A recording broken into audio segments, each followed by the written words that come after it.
अस्सलामुअलैकुम दोस्तों, आप देख रहे हैं सलाम बेंगलुरु। रियासती कांग्रेस हुकूमत ने एक अहम फैसला लेते हुए कांग्रेस के सीनियर लीडर वही सईद अहमद साहब को देवराज अर्स टर्मिनल का चेयरमैन मुकर्रर किया। मौलाना मकसूद इमरान रशादी दामद बरकातुहुम की दुआओं से आज वही सईद अहमद साहब ने इन ओहदे का चार्ज संभाला। इस मौके पर मीडिया से गुफ्तगू करते हुए इन्होंने कांग्रेस के तमाम सीनियर लीडरों और जिम्मेदारान का शुक्रिया अदा किया और यकीन दिलाया कि वो पूरी ईमानदारी और लगन के साथ अवाम की खिदमत अंजाम देंगे। और इन्होंने अपनी आइंदा की मनसूबाबंदी और काम के बारे में मज़ीद तफसीलात फराम की। इस खुशी के मौके पर वही सईद अहमद साहब के चाहने वालों ने बड़ी तादाद में इनके दफ्तर पहुंचे और मुबारकबादी पेश की। और आज आपने अपनी जिम्मेदारी को भी संभाला है, क्या कहना चाह रहे हैं, क्या पैगाम देना चाह रहे हैं? देवराज ट्रक टर्मिनल के जो भी हालात हैं, अब उन हालात को सुधारने के लिए हमारे मिनिस्टर जनाब रामलिंग रेड्डी साहब और दूसरे जो भी यहाँ पे ऑफिसर्स हैं, उन सबके कोऑपरेशन के साथ में जो भी तरीके से यहाँ इम्प्रूवमेंट करने की ज़रूरत पड़ेगी, मैं उसको करने की कोशिश करूँगा। आज रामलिंग रेड्डी साहब को भी आना था, मगर वो चन्नगिरी में उनका प्रोग्राम है, वो 6-7 दिन पहले ही फिक्स हो गया था। इसलिए उन्होंने हमसे कहा कि मैं इजाज़त दी कि आप लोग चार्ज ले लो, रिव्यू मीटिंग करो, उसमें हम आपके साथ रहेंगे बोल के। जब रिव्यू मीटिंग होगी, सारी बातचीत होगी, हर चीज़ सामने आएगी। उसके बाद में रिव्यू मीटिंग होने के बाद में यहाँ पे क्या प्रॉब्लम्स है वो सब सामने आएगा।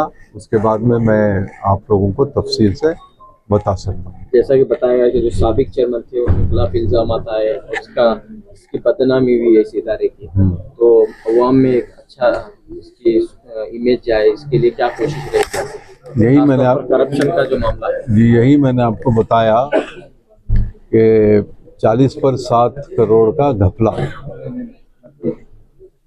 और उसकी लोकायुक्ता में भी उनका केस है और सीआईडी में भी उनका केस चल रहा है। और इन लोगों को मेरे ख्याल 6-7 लोगों को अरेस्ट भी किया गया था। और ये जब बीजेपी की सरकार थी उस वक्त ये हुआ है। बीजेपी की सरकार के वक्त एक एमएलसी वीरया नाम का आदमी था, बीजेपी का एमएलसी, एक्स एमएलसी, उनके दौर में ये हुआ है।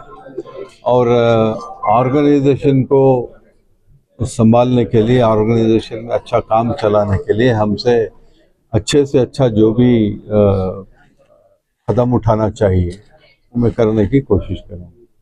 तो आपका ताल्लुक माइनॉरिटी डिपार्टमेंट कांग्रेस से रहा है, तो इतनी लंबी सर्विस भी आपकी पार्टी में रही है, तो आखिरकार जो है पार्टी ने आपको इस ओहदे से नवाजा, तो क्या आपको इत्मीनान है, खुशी है? इत्मीनान, खुशी, ये सब पॉलिटिक्स में नहीं चलता। आप कभी कभी खुश हो जाते हैं मगर इत्मीनान नहीं रहते, कभी इत्मीनान हो जाता है, खुशी नहीं रहती। तो इसलिए मैं अपनी किस्मत को बिलीव करने वाला हूँ।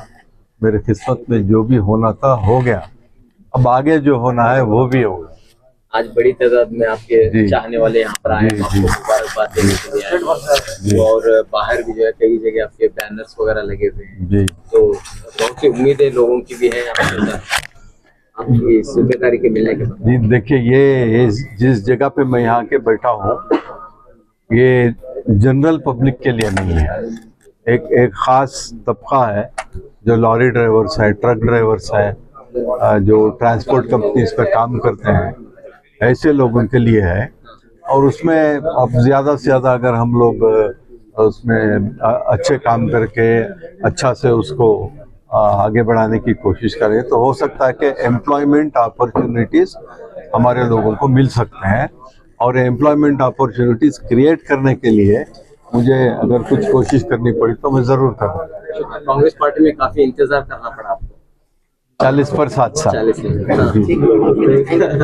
ज्यादा नहीं, 40 पर 7 साल। जी, तो मैं सारे हमारे जो लीडर्स हैं, जनाब मल्लिकार्जुन खड़गे साहब, सुरजेवाला साहब, हमारे जो एआईसीसी के सेक्रेटरीज हैं उनको, वर्किंग प्रेसिडेंट जीसी चंद्रशेखर को, और हमारे इकलौते राज्यसभा मेंबर सैयद नासिर हुसैन साहब को, और हमारे पॉलिटिकल सेक्रेटरी चीफ मिनिस्टर के नसीर अहमद हैं, ज़मीर अहमद हैं, हमारे चीफ विप सलीम अहमद हैं और रिजवान अरशद हैं। इन सब लोगों का तहे दिल से मैं शुक्रिया अदा करना चाहता हूं। और मैं ये भी आज बात करके खुलासा कर देना चाहता हूं कि किसी किस्म का गिला शिकवा किसी से भी नहीं है। पहले ही बोल चुका हूं, मैं अपनी किस्मत को मानने वाला, किस्मत में जो है वो ज़रूर होके रहेगा। मेरी किस्मत तो कोई उखाड़ नहीं सकता, मैं दूसरों का कुछ ले नहीं सकता। जो मेरे हिस्से में था मुझे आया, जो उनके हिस्से में था उनको गया, और आइंदा भी यही होने वाला। बस इतनी बात है। अल्लाह के ऊपर भरोसा है, जो भी अल्लाह देता है बस। शुक्रिया।